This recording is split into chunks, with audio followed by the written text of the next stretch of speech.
Intervention de François Mitterrand le 17 juillet 1962 au Sénat, paru dans le Journal officiel.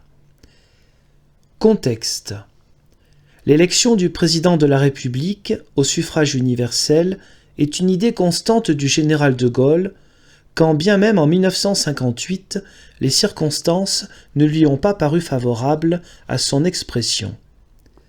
Dans le discours de Bayeux de juin 1946, qui est sa véritable charte constitutionnelle, de Gaulle souhaitait un président de la République élu par un collège englobant le Parlement, mais élargi considérablement. Et dans une note manuscrite de 1952, il précise « Ce qu'il faut, c'est que le président ne soit pas l'élu des partis, mais l'élu des citoyens. » À peine la guerre d'Algérie a-t-elle pris fin avec la reconnaissance de l'indépendance algérienne, le 1er juillet 1962, que des rumeurs de réformes constitutionnelles se répandent. On parle de la suppression du Sénat et de l'élection du président de la République au suffrage universel, éventualité que l'Élysée dément. Le 17 juillet 1962, à l'occasion d'un débat sur les questions orales, le Sénat aborde le problème de la réforme constitutionnelle. L'auteur intervient, dénonçant les violations de la Constitution et des libertés commises depuis 1958. Il semblera peut-être paradoxal qu'un adversaire de la Constitution de 1958, qui a publiquement voté et fait voter contre elle, prenne, 4 ans plus tard, sa défense. Sa défense contre qui? Sa défense contre quoi? Contre l'idée d'une révision prêtée au chef de l'État et contre les hommes qui ont conçu cette Constitution, qui en ont fait l'instrument de leur pouvoir et qui s'en servent comme de leur propre chose. Cependant, le paradoxe n'est qu'apparent. La Constitution qui régit la Ve République est le résultat d'un amalgame. Rappelons dans quelles circonstances elle a été élaborée.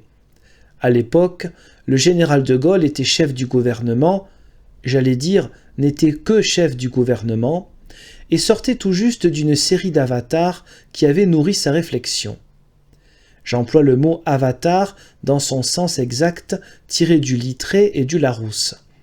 Je lis par exemple dans le Littré « Incarnation d'un dieu sous des formes successives ». On compte jusqu'à 32 incarnations de Vishnu, poisson, tortue, sanglier, homme-lion, nain, etc. Le Larousse, pour qu'on le comprenne bien, précise, par extension, innombrables sont les avatars de quelques hommes politiques. Quoi qu'il en soit, poisson avec ceci, tortue avec cela, je veux dire aussi bien disponible pour les colonels insurgés que pour les républicains légalistes, le général de Gaulle se crut alors contraint de composer. Ce n'était pas la première fois et ce ne sera pas la dernière. N'oublions pas que le pouvoir actuel recule toujours devant l'obstacle qu'il craint. Au surplus, comme beaucoup, le chef de l'État n'aime rien tant que ce qui lui échappe. En mai et en juin 1958, il discernait fort bien la très douteuse légalité des opérations qu'il avait amené à la tête des affaires. Il fut donc décidé de cuisiner un pâté constitutionnel où chacun trouverait de quoi satisfaire son goût. De ce pâté, je dirais, selon la formule proverbiale, qu'on imite une alouette pour un cheval, l'alouette démocratie, le cheval pouvoir constitutionnel. Seulement, comme si cette alouette-là avait suffi à gâter le plaisir de celui qui avait fourni la recette depuis 4 années, il n'est question que d'en éliminer la trace. Tout va dans le même sens. Les mesures nouvelles qui nous sont proposées, les suggestions officielles ici et là annoncées, toutes les interprétations obtenues du commode et complaisant Conseil constitutionnel. La modeste part réservée à la démocratie se restreint jusqu'à disparaître. La large part réservée au pouvoir personnel s'accroît et tend à prendre toute la place. Voilà pourquoi Voilà comment l'adversaire que je suis, d'une constitution ambiguë dans sa forme et pernicieuse dans son fond, est amené aujourd'hui, comme il le fait, à veiller sur certains points à sa plus stricte application. Et pour qu'on ne croie point qu'il s'agit d'un discours de circonstance, pour qu'il n'y ait point d'équivoque, pour en terminer enfin avec mon préambule, je dirai seulement que je plaide pour l'alouette. Ce débat a essentiellement pour objet les articles 11 et 89 de la Constitution. J'évoquerai d'abord cette question. Le problème de la révision se pose-t-il ? Ensuite, si le problème se pose, j'étudierai de quelle manière cette révision pourrait avoir lieu. Enfin, avant de conclure, j'examinerai le contexte de la Constitution tel qu'il transparaît à travers les actes du gouvernement et tel qu'il éclaire et explique les articles dont nous débattons. Le problème de la révision constitutionnelle se pose-t-il ? Aux dernières nouvelles, par exemple, M. Paul Reynaud, le 14 juillet, prenant la parole à Arnec, Nord, a déclaré, j'ai le texte sous les yeux, « Il a été beaucoup question ces temps derniers de réviser la Constitution qui en a en effet grand besoin. Et l'on accuse le chef de l'État de vouloir la violer pour la réviser en se passant du vote préalable des deux chambres et en usant du seul référendum. Ce viol n'aura pas lieu. » Je ne contesterai pas l'autorité de M. Paul Reynaud, qui n'a parlé, j'imagine, qu'après avoir vérifié ses sources. Ce témoignage, cependant, suffira-t-il à rendre caduc ce débat et inutile nos questions orales ? Le général de Gaulle use à merveille des confidences. Je lui reconnais deux manières d'en faire. Ou bien il les réserve à 30 millions d'auditeurs et téléspectateurs, ou bien il les chuchote à quelques privilégiés qui auront le bonheur ineffable de se croire porteurs des tables de la loi, tout au moins jusqu'au prochain démenti.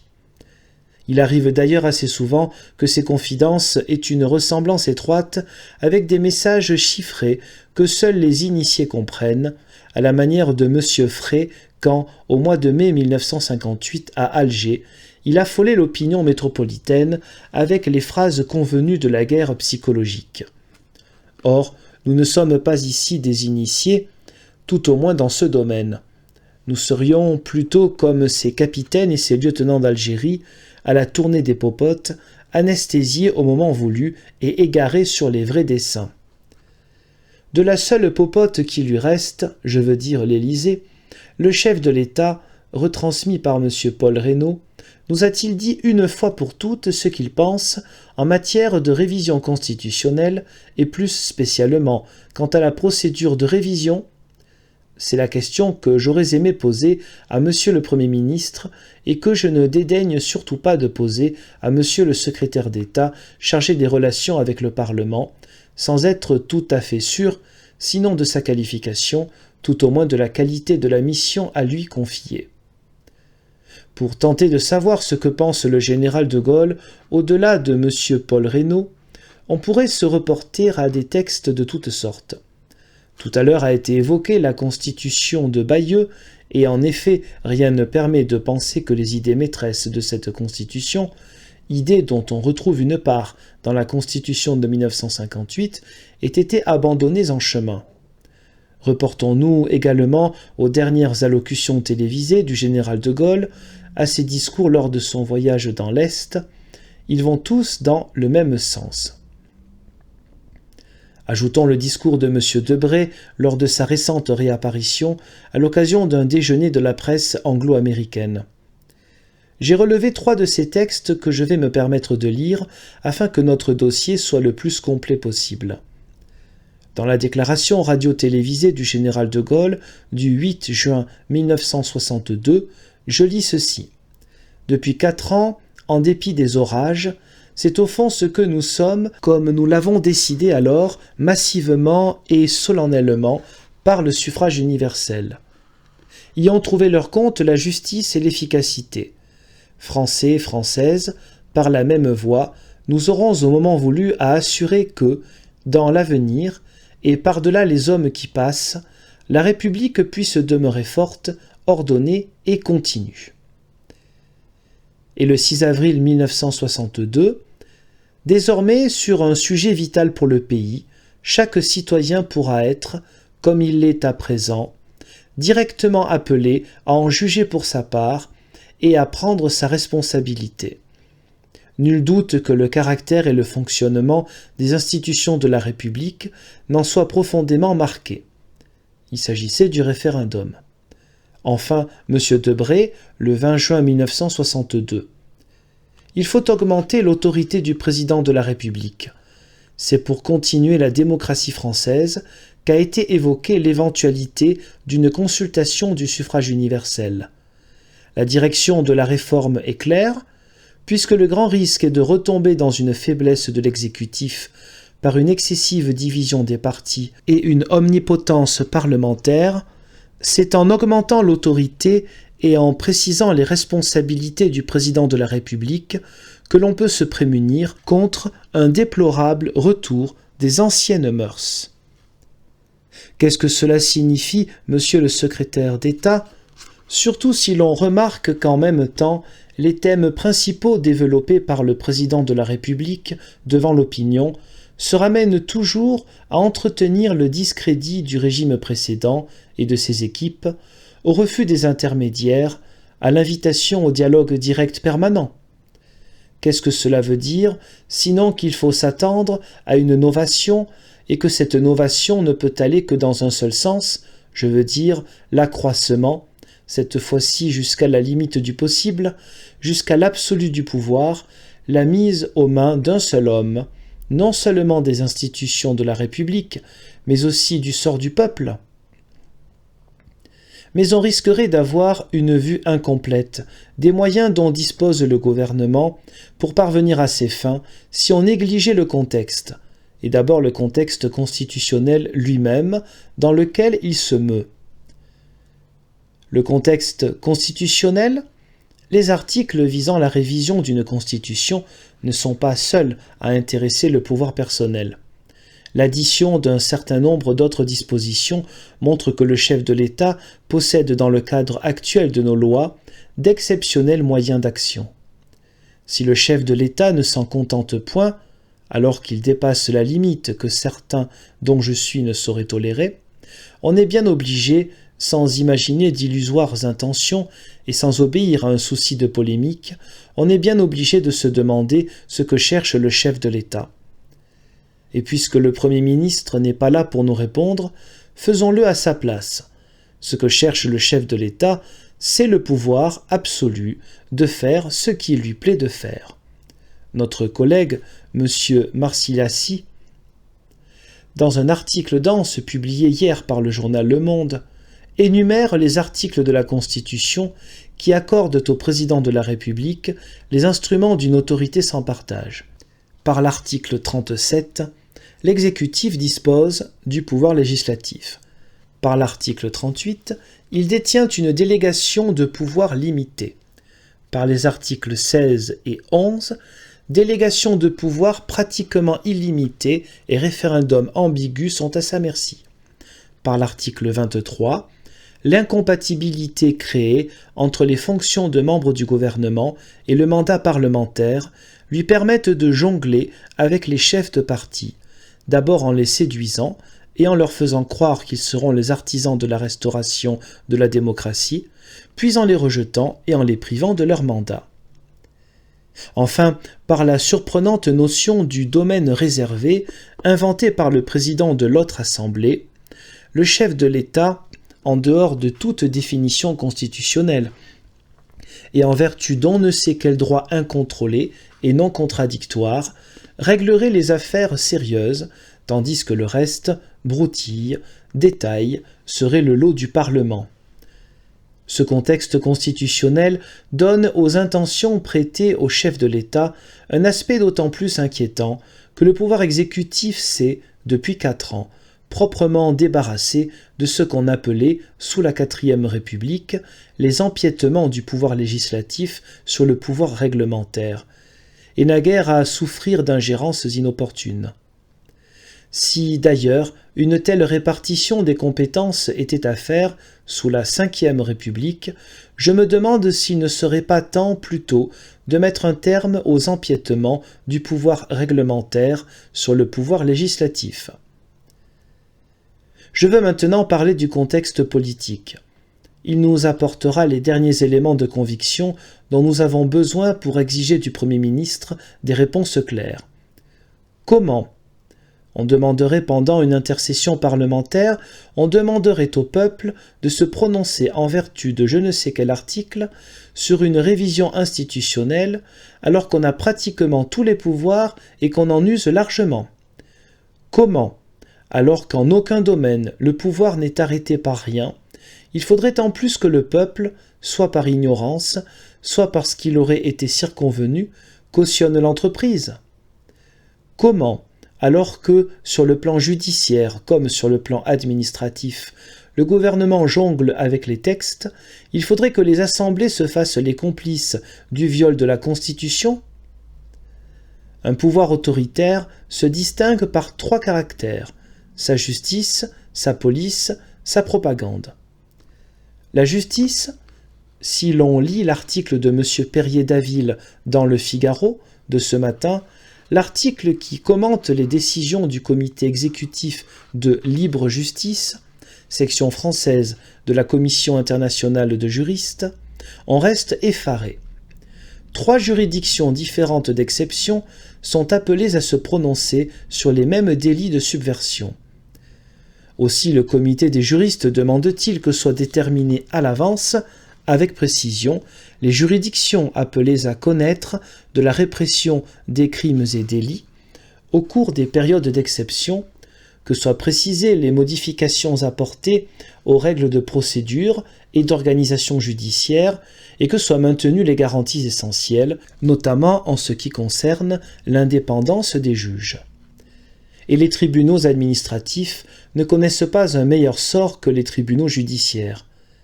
N'êtes-vous pas choqué par ce qui n'est peut-être qu'un détail, mais significatif ?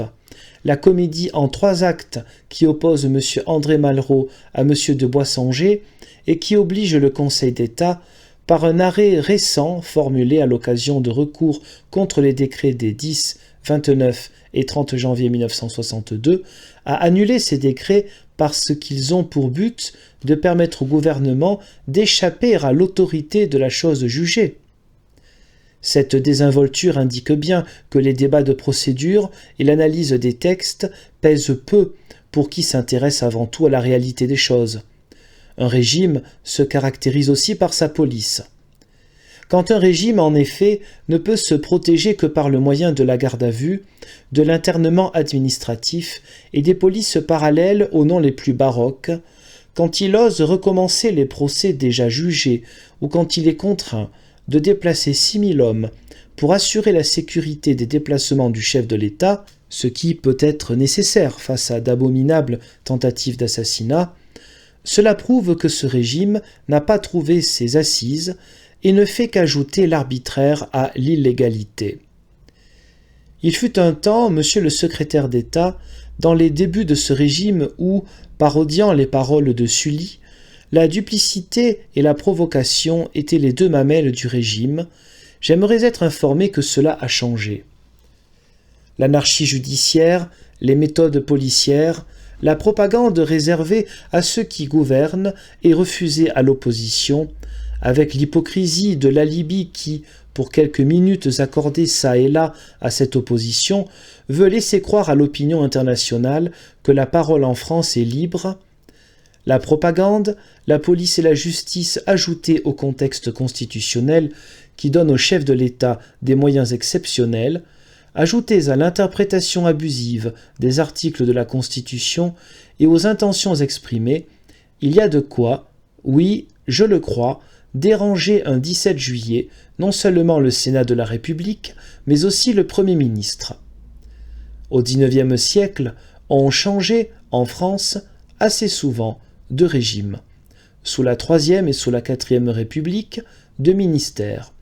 Mais sous la Cinquième, on change de ministre et on en a déjà dépassé la centaine. On change d'institution, rappelez-vous de quelle manière obscure a disparu le Sénat de la communauté, on change d'idée, mais cela est de règle, qu'il s'agisse de l'Algérie ou de l'Europe, on change d'amis et d'ennemis, on change aussi l'histoire de ces dernières années. J'avais été assez surpris l'autre année d'entendre l'incroyable définition de sa légitimité donnée à la télévision par le chef de l'État. Légitimité qui, à l'en croire, n'aurait pas cessé d'être depuis 1940. Et j'avais cru voir disparaître en fumée, sous mes yeux, le souvenir que je gardais de la magistrature assumée par messieurs Vincent Auriol, René Coty et quelques autres. N'a-t-on pas modifié plus récemment l'historique du 13 mai 1958 en dénonçant, à retardement, une usurpation, partie d'Algérie et dirigée vers la conquête du pouvoir, alors que celui qui dénonçait cette usurpation l'a non seulement encouragée, mais encore coiffée. On ironisait naguère sur la manière dont Staline regrettait l'histoire de la révolution soviétique. On fait désormais aussi bien chez nous. La légitimité, l'usurpation ne sont plus que des oripeaux au service de la propagande officielle. À moins que, et l'analyse serait plus profonde, la légitimité et l'usurpation ne soient, comme des personnages de Shakespeare, dans l'esprit d'un homme qui rêvera d'avoir possédé la première et rejeté la seconde, mais qui sait que jusqu'au jour de sa mort et pour toujours devant l'histoire, seule l'usurpation et non la légitimité s'est mise à son service. Quant à la géographie, elle change aussi. Nous voici revenus au vieil hexagone, saupoudré de quelques territoires d'outre-mer, résultat d'une politique sage mais mal conduite. Mais puisque nous avons gagné Wallis et Futuna, et que nous aurons peut-être moins d'impôts, de quoi nous plaindrions-nous? On change de ministre, d'institution, d'idées, d'amis, on change l'histoire et la géographie. On change aussi de favoris. Ainsi, au moment où nous nous inquiétons de la Constitution, où nous évoquons les thèmes permanents de la démocratie, de l'équilibre des pouvoirs, où le Parlement, enfin, aborde les grands problèmes nationaux, tout se règle au gré des humeurs. Et je crains que cela ne soit la seule règle de conduite de l'exécutif. Vous savez, monsieur le secrétaire d'État, que 2 projets, principalement, ont été prêtés au chef de l'État et au gouvernement. L'un concernant l'élection du président de la République au suffrage universel, l'autre viserait l'existence ou la composition du Sénat. Il faudra qu'aujourd'hui ou avant la fin de la session, après ce serait peut-être trop tard, le gouvernement veuille bien nous répondre et s'il ne veut pas le faire, il faudra que notre Assemblée exige une réponse. Elle ne manque pas de moyens pour cela. L'élection du président de la République au suffrage universel pourrait être discutée dans un débat général sur l'orientation du régime, plus ou moins présidentiel ou plus ou moins parlementaire. Je ne m'y attarderai pas aujourd'hui, plus qu'il ne convient, si je n'avais le sentiment que modifier les conditions d'élection du président de la République, et ne modifier que cela, serait aboutir à la suppression du régime représentatif, régime qu'ont voulu les républicains rester fidèles à la grande tradition française. Mais le régime présidentiel, dont je ne dis pas qu'il a mon accord, ce n'est même pas cela si la réforme consiste à accroître le pouvoir du chef de l'État sans aucune contrepartie, et la première contrepartie consiste à enlever des mains d'un président élu au suffrage universel l'arme dont il dispose, la dissolution de l'Assemblée nationale. Il serait inconcevable que dans le temps où un homme politique se verrait porter à la magistrature suprême par l'ensemble du peuple, et où il disposerait pendant une longue durée d'une puissance politique et psychologique incomparable, il serait inconcevable, dis-je, que dans le même temps il ne rendît pas au Parlement sa pleine liberté. Eh bien, ce régime, dont on ne connaît pas son nom, qui se situerait, prétend-on faussement, entre le régime présidentiel et le régime parlementaire, il n'a jamais porté qu'un seul nom à travers tous les temps. Il s'appelle la dictature. Et peu m'importe de savoir si cette dictature est paternelle ou si elle est cruelle. Je pense que les dictatures sont paternelles ou cruelles selon la nécessité et qu'elles ne connaissent qu'une seule nécessité, leur permanence. Alors je ne veux pas me livrer à cette chance qu'il n'y ait point de circonstances qui contraignent une dictature paternelle à devenir cruelle. Car je ne suis point maître des événements, ni moi, ni personne, ni particulièrement un chef de l'État qui, depuis 4 ans, a été contraint de faire tout le contraire de ce pourquoi il était venu. Rien ne résiste à l'événement que la rigueur des lois et la fermeté des mœurs. Je ne veux point livrer la République à l'incertitude de l'événement. Le devoir des républicains est de s'en tenir à leur tradition comme à la raison. J'en terminerai par 2 observations. La première est qu'il ne suffit pas à un sénateur, à un député, de monter à la tribune et d'expliquer ce qu'il a à dire, ou plutôt que cela ne suffit plus. Il est nécessaire que nos paroles soient assorties d'actes et de décisions. Il vous appartiendra de choisir lesquelles. Je ne crois pas que la discussion de 4 questions orales avec débat devant le secrétaire d'État chargé des relations avec le Parlement, aussi agréable qu'il nous soit de faire sa connaissance, puisse suffire, et je me demande si, avant la fin de la session, de la même manière que le groupe socialiste a marqué son opposition par une question préalable déposée en vue d'un débat prochain, je me demande s'il ne serait pas utile que l'opposition républicaine se manifeste clairement.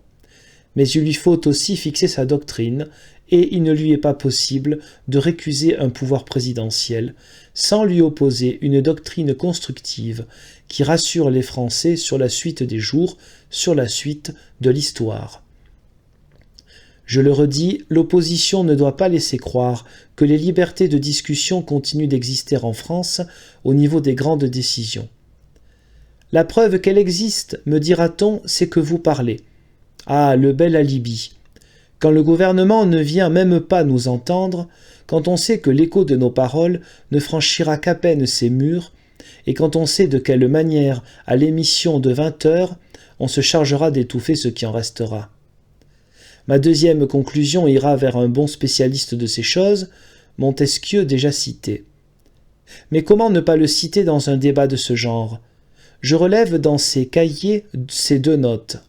La première est celle-ci, monsieur le secrétaire d'État. Dans une monarchie bien réglée, les sujets sont comme des poissons dans un grand filet. Ils se croient libres et pourtant ils sont pris. La deuxième, je dirais au prince, pourquoi vous fatiguez-vous à tant étendre votre autorité? Est-ce pour augmenter votre puissance? Mais l'expérience de tous les pays et de tous les temps fait voir que vous vous affaiblissez. Est-ce pour faire du bien? Mais quels sont les peuples et les lois si stupides qui vous gênent lorsque vous voulez faire le bien? C'est donc pour pouvoir faire le mal. Quand vous seriez bons et justes d'ailleurs, vous ne devez point désirer une autorité sans borne, car si vous êtes un prince bon, vous aimez votre patrie, et si vous l'aimez, vous devez craindre pour elle. Mais quel sujet n'avez-vous pas de croire que tous vos successeurs ne seront pas aussi justes que vous?